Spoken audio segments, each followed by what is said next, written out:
This happened to me when I was 16, and I still don't have a good explanation for it. At the time, I lived with my parents in a small 2-story house on the edge of a rural town in Pennsylvania. Not exactly the middle of nowhere, but close enough that you could drive 5 minutes and hit nothing but cornfields and forest. We weren't rich or anything, just regular people trying to get by. The house itself was old, built in the late 1800s. It had this creaky charm to it with uneven wooden floors and a staircase that moaned under your feet. It wasn't haunted or spooky in the classic horror movie sense, just old, lived in. My bedroom was upstairs, facing the backyard. It overlooked a wide patch of grass that led to the tree line about 50 feet away. We didn't have neighbors behind us, just woods. Anyway, this started one night during fall. I remember because the leaves had just started changing, and there was this heavy wind that made the house creak louder than usual. I was lying in bed around midnight, scrolling through my phone with one earbud in. My parents had gone to bed hours ago. I was about to doze off when I heard it. Tap, tap, tap. 3 slow knocks. I sat up immediately. The sound had come from the window behind me. I turned around fast, expecting to see a bird or maybe a tree branch scraping against the glass. But what I saw made my stomach drop. There was a boy, just standing outside my window. He looked maybe 8 or 9 years old, pale skin, short brown hair. His hands were pressed against the glass like he was peering inside. But what hit me wasn't just his appearance. It was the way he looked at me, like he already knew me. 2 problems with this. 1, my window was on the 2nd floor, and 2, we didn't have a balcony. There was no way anyone could be standing there. I froze. I wanted to scream, but nothing came out. I just stared, heart pounding in my ears, unable to move. And then, he blinked. I threw myself backward off the bed and scrambled out of the room, nearly falling down the stairs in the process. I ran to my parents' room and woke them up, hysterical. My dad grabbed a flashlight and went outside. My mom tried to calm me down while I kept repeating, "There was someone at my window." But of course, no one was there. No footprints, no ladder. Nothing disturbed in the flower beds under my window. My dad told me I must have been dreaming, a night terror or something. I wanted to believe him. I really did, but it didn't feel like a dream. I wasn't groggy or disoriented. I was awake, and I remembered every detail, especially the boy's face. For a few weeks after that, nothing happened. I kept my blinds shut at night, started sleeping with the light on. My parents even humored me and installed a small motion light outside my window just to help me feel safe. Then, about 3 weeks later, something else happened. It was early Saturday morning, around 5 a.m. I was still asleep when I heard something crash from downstairs, like glass shattering. I jolted awake, thinking someone had broken in. I crept out of my room, heart in my throat. My parents' door was still shut, no sound inside. I tiptoed down the stairs and peeked into the kitchen. One of the cabinet doors was wide open, and the glass from a drinking cup had shattered all over the floor beneath it. No one was there. Now, okay, things fall. I get it. Earth settles. Cabinets get loose over time. That's what I wanted to tell myself. But what didn't make sense was that the cabinet in question was one of the upper ones, and the cup had been tucked all the way in the back. There was no reason for it to just fly out. The creepy part? When I cleaned it up later, I noticed something odd on the glass. A small handprint.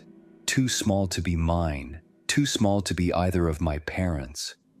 It was greasy, like someone with sweaty fingers had grabbed it before throwing it.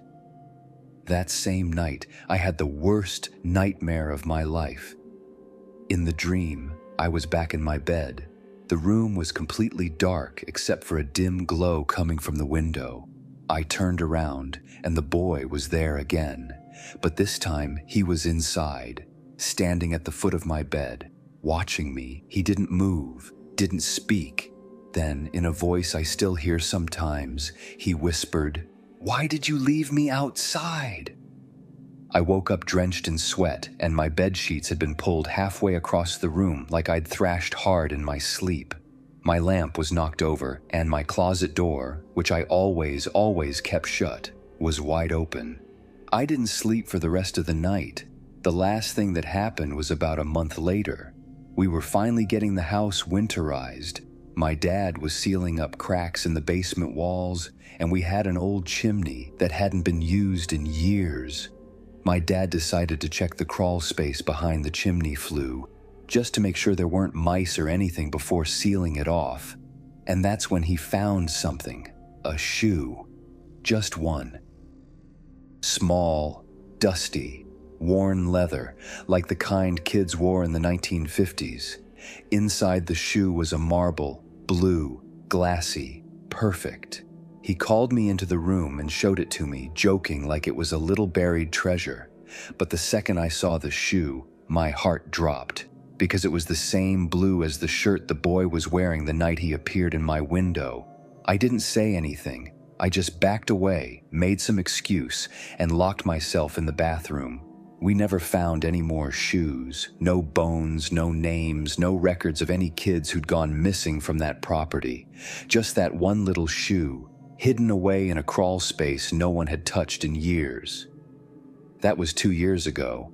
I've moved since then, off to college now, but sometimes, when I wake up in the middle of the night, I still expect to see that pale little face watching me through the glass. I haven't. Not yet. But sometimes, I think I hear something.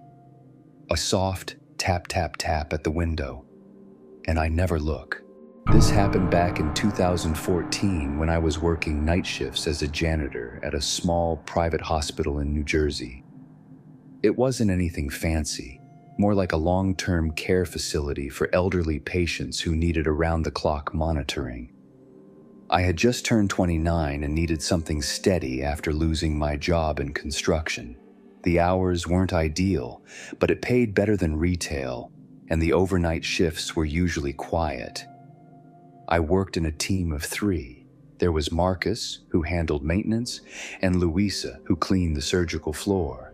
I mostly took care of the south wing, which included patient rooms, storage closets, and the old administrative offices no one used anymore. That south wing was always cold. Even in the summer, the air felt denser back there. I used to joke it was haunted just to mess with Louisa, but after what happened, I don't really make those jokes anymore. It started on a Thursday night around 2 a.m. I was mopping the hallway near room 217 when I noticed the light was on.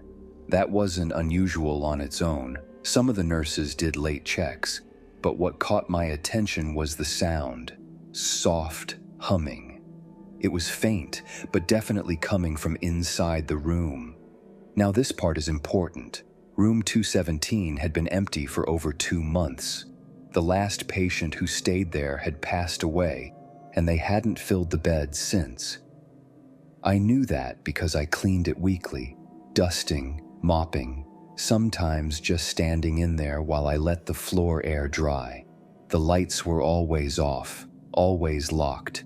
But now the door was slightly open, and someone inside was humming a lullaby. I should have knocked or called someone, but curiosity got the better of me. I pushed the door open slowly. The room was dim. Only one bedside lamp was on, and sitting in the chair next to the empty bed was a woman. She was wearing a white nurse's uniform, the old school kind, with the pointy cap and buttoned front. Her back was to me. I could only see the side of her face, but her mouth was moving ever so slightly. Still humming. "Ma'am?" I asked. She stopped. Didn't turn. Didn't respond. Just stopped. I froze, suddenly unsure if I had just walked in on something I wasn't supposed to see. I backed out of the room, quietly pulled the door shut, and walked straight back to the security desk. I asked the overnight nurse, Brenda, if any of the new hires wore the old-style uniforms. She looked at me like I was crazy. "Nobody wears those anymore," she said. "Why?" I told her I thought I saw someone in one of the patient rooms, and she immediately got serious. Together, we went back to 217, but it was empty. Lights off, door locked. She gave me this look, half concerned, half suspicious, but didn't say anything. I didn't sleep that day, and the next night I stuck to the main wing as much as I could, but eventually I had to go back to clean 217. I brought my cart down the hallway and stopped outside the door. It was still locked. I unlocked it, flipped on the lights, and started mopping. That's when I noticed the chair, the same one the woman had been sitting in. It was turned slightly, facing the bed instead of the wall where it normally sat flush, like someone had been sitting there again. I felt a chill crawl up my spine. I turned back to the bed to fix the sheets, something I always did last, and saw it, an indentation, on the edge of the mattress, like someone had been sitting there moments before. I left the mop bucket where it was and walked out. From that point on, I avoided that room unless I had to clean it, and even then, I kept the door wide open and the lights on. No music, no headphones. I wanted to hear everything, but it didn't stop. Other janitors started mentioning odd things too. Marcus said he heard whispering near the storage closet late one night, but when he opened it, no one was inside. Louisa swore she saw a nurse walk into a locked restroom and never come out. I thought maybe we were all just getting in each other's heads, until I found the chart. I was organizing some old paperwork in the admin hallway when I knocked over a small box full of patient records from the 1970s and 80s. I was stuffing them back in when one of them caught my eye. It was labeled Evelyn DeVore, RN date of death October 16th, 1979, cause suicide, location room 217. I stared at the paper for a long time. There was a note at the bottom, written in pen, slightly smudged with age. It said, "Found by night staff. Chair pulled beside patient bed, uniform intact, lights off, no signs of struggle." I must have read it 10 times. I didn't take the chart, I'm not stupid. But I memorized the name and looked it up later at home. She had worked at that hospital for 12 years, respected, quiet, lived alone. Rumors said she had developed an attachment to one of her long-term patients, an elderly man with dementia. He died unexpectedly. She was found the next night having overdosed in his empty room. Room 217. I never told anyone else at work what I found, but I started leaving the light on in that room 24/7. Even after I left the job the following year, I still think about her, Evelyn, and I wonder if she's still there, sitting quietly in that chair, humming lullabies to patients that are no longer alive. Sometimes I wonder if she ever noticed I was there. Sometimes I wonder if she wanted me to. This story happened just over a year ago, and I still don't know what to do with the thing. I'm talking about an old mirror I found in the attic of the house my sister and I inherited from our aunt. Her name was Lorraine. She passed away unexpectedly, massive stroke in her sleep. She was kind of a recluse, lived alone in this old Victorian-style home in upstate New York. I hadn't seen her in years before the funeral, but she'd left the house to my sister and me in her will. We figured we'd clean it out, maybe renovate it, sell it off. We took a week off and drove up together. It was winter, snow still on the ground, and the place looked straight out of a horror movie. Tall black spires, flaking paint, and fog constantly hanging around the trees like it was staged. Creepy, but kinda beautiful too. The inside wasn't much better. Dust on everything, old furniture covered in sheets, that sickly sweet smell that old houses sometimes get when no one's lived in them for a while. We spent the first day just walking through and taking inventory. That night we stayed in the guest room together, mostly because neither of us wanted to sleep alone in a house that big and that silent. The second day is when I found the mirror. It was in the attic. I had gone up there looking for boxes, hoping to find something we could donate or toss. Most of it was junk, but leaning against the far wall behind some broken picture frames and yellowed newspapers was this tall antique mirror, the kind with the carved wooden frame and curved top. It had a blackened surface, cloudy from age, but it still showed just enough reflection to make out shapes. Something about it made me pause. I don't know how else to describe it except it felt like the mirror was looking at me, not the other way around.